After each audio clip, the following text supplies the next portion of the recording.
శ్రీ కనకదుర్గ జ్యోతిష్యాలయం ప్రేమ వశీకరణ, స్త్రీ వశీకరణ, పురుష వశీకరణ, శత్రు వశీకరణ, వివాహం, సంతానం ఆలస్యం అవడం, విడాకులు, కోర్టు సమస్యలు, ధనం మరియు బిజినెస్ సమస్యలు, స్త్రీ పురుషులకు ఎటువంటి నిగూఢ సమస్యలకైనా 100% రోజుల్లోనే పరిష్కారం చూపబడును. గురూజీ సీతారామరాజు. Cell number 9662242888.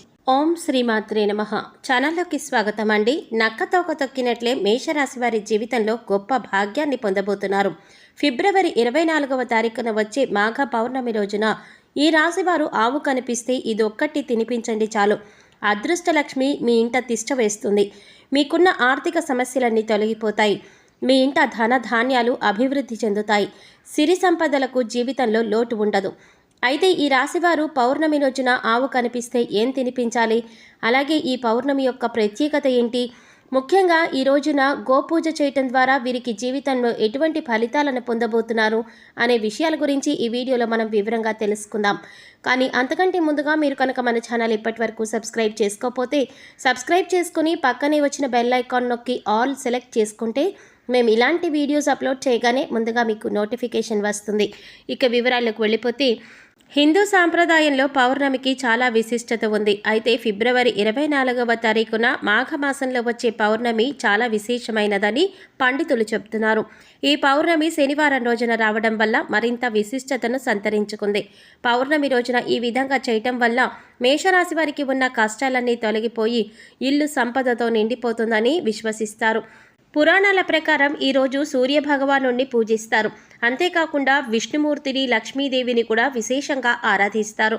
ఈరోజు దాన ధర్మాలు చేయటం వల్ల జీవితంలో కష్టాలన్నీ తొలగిపోతాయి. ఇంట్లో సుఖ సంతోషాలు, ఐశ్వర్యం లభిస్తుంది అని ఒక నమ్మకం. మాఘ పౌర్ణమి రోజు సూర్యభగవానుడికి ప్రత్యేక పూజలు చేసి ఉపవాసం పాటించడం వల్ల కోరుకున్న కోరికలన్నీ కూడా నెరవేరుతాయని విశ్వాసం. జ్యోతిష శాస్త్రం ప్రకారం ఈ పౌర్ణమికి ప్రత్యేకమైన ప్రాముఖ్యత ఉంది. కాబట్టి ఈ సమయంలో నదీ స్నానం చేయటమే కాకుండా దాన ధర్మాలు చేయటం వల్ల అనేక రకాల పుణ్య ఫలితాలు కలుగుతాయని అంటున్నారు. పౌర్ణమి తిథి లక్ష్మీదేవికి ఎంతో ప్రీతికరమైన తిథి. శనివారం పౌర్ణమి రావడం వల్ల లక్ష్మీదేవి అనుగ్రహాన్ని పొందటం కోసం ఇదొక అద్భుతమైన యోగంగా చెప్పవచ్చు. చాలామంది ఎన్నో ఆర్థిక సమస్యలను ఎదుర్కొంటారు. ఎంత కష్టపడినా సరే, ఎంత డబ్బు వచ్చినా ఇంట్లో డబ్బు నిలకడలేక ఎన్నో ఇబ్బందులను ఎదుర్కొంటూ ఉంటారు. డబ్బు రావడానికి ఏదైనా పరిహారం ఉంటే బాగుంటుంది అని అనుకుంటారు.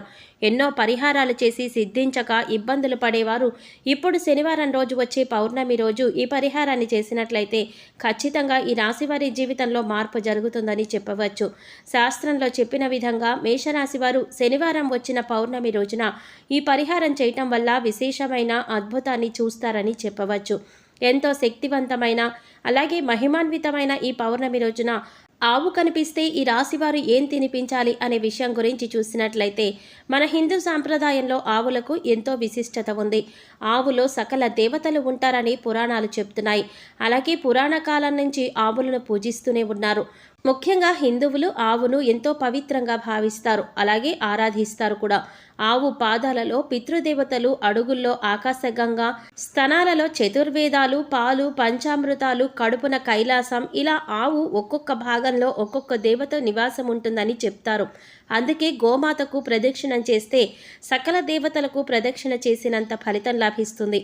ఆవు కొమ్ముల మూలంలో బ్రహ్మ, విష్ణువులు నివసిస్తారు. శిరస్సుకు మధ్య భాగంలో శంకరుడు కొలువై ఉంటాడు. ఈ జగత్తులో గో సంపదకు సమానమైన ధన సంపద ఉండదని పండితులు చెబుతున్నారు. చతుర్వేదాలలోనూ అలాగే హిందూ ధర్మ శాస్త్రాలైన రామాయణం, భాగవతం, భారతం వంటి పవిత్ర గ్రంథాలలో కూడా గోమహిమ అసాధారణమైనదిగా అభివర్ణించారు.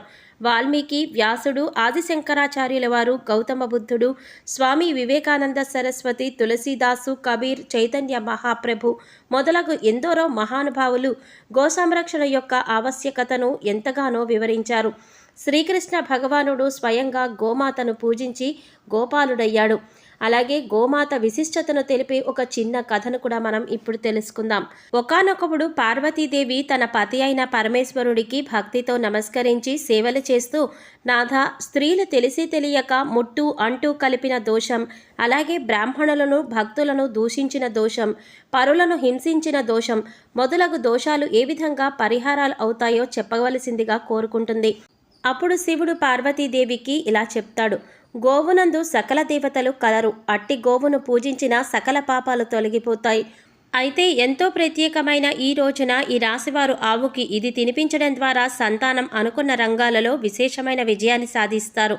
అలాగే సంతానం ఆరోగ్యం, ఐశ్వర్యం, అదృష్టం కలిగి సంతోషంగా ఉంటారు. కాబట్టి ఈ రోజున ఉదయాన్నే నిద్రలేచి ఇల్లంతా శుభ్రం చేసుకుని తలస్నానం చేసి ఇల్లంతా కూడా ధూపాన్ని వెయ్యాలి. అలాగే ఈ రోజున అమ్మవారికి ఇష్టమైన నైవేద్యాన్ని సమర్పించండి. అలాగే ఇంట్లో దీపారాధన చేసి ఓం నందికేశ్వరాయ నమః అనే నామాన్ని 21 సార్లు లేదా 54 సార్లు లేదా 18 సార్లు చదువుకోవాలి. ఈ విధంగా చదువుకోవడం వల్ల నందికేశ్వరుడి అనుగ్రహంతో ఆత్మస్థైర్యం పెరుగుతుంది.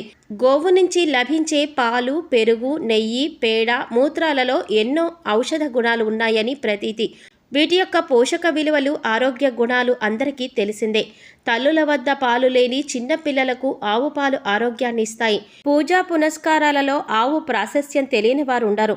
అలాగే ఆవు పేడతో పూజా స్థలంలో అలికి ముగ్గు పెట్టి పూజా కార్యక్రమం మొదలు పెడతారు. హిందువుల ఆచారం ప్రకారం సకల దోష నివారణకు గోపంచకాన్ని ఇంటా బయట చల్లుతారు. అమావాస్య రోజు గోసేవ చేస్తే మహాపాపాలు తొలగిపోతాయని, సంధ్యా సమయంలో గోసేవ చేయటం వలన మహాలక్ష్మీదేవి అనుగ్రహాన్ని పొందుతారని, గోమాతను ఎవరైతే మనస్ఫూర్తిగా పూజించి గోసేవ చేస్తారో వారికి 3 తరాల పితృదేవతల అనుగ్రహం కలుగుతుందని చెప్తారు. గోవుకు 5 సార్లు ప్రదక్షిణ చేసినట్లయితే భూప్రదక్షిణంతో సమానమని వివరిస్తున్నారు పండితులు. మొదటిగా క్షీరసాగర మథనంలో కామధేనువు అనే ఆవు ఉద్భవించింది. కామధేనువు అనగా కోరికలు తీర్చే ఆవు అని అర్థం. అటువంటి గోమాతకు ఈ రాశివారు ఎంతో విశేషమైన మాఘ పౌర్ణమి రోజున బెల్లంతో చేసిన ఇది ఒక్కటి తినిపిస్తే వీరి జీవితంలో అదృష్టం వరిస్తుంది. సంతానం విశేషమైన వృద్ధిని సాధిస్తారు. ఈ రోజున గోశాలకు వెళ్ళి గోసేవ చేసి గోమాతను పూజించాలి. తర్వాత గో ప్రదక్షిణ చేసి పశుగ్రాసం తినిపించాలి.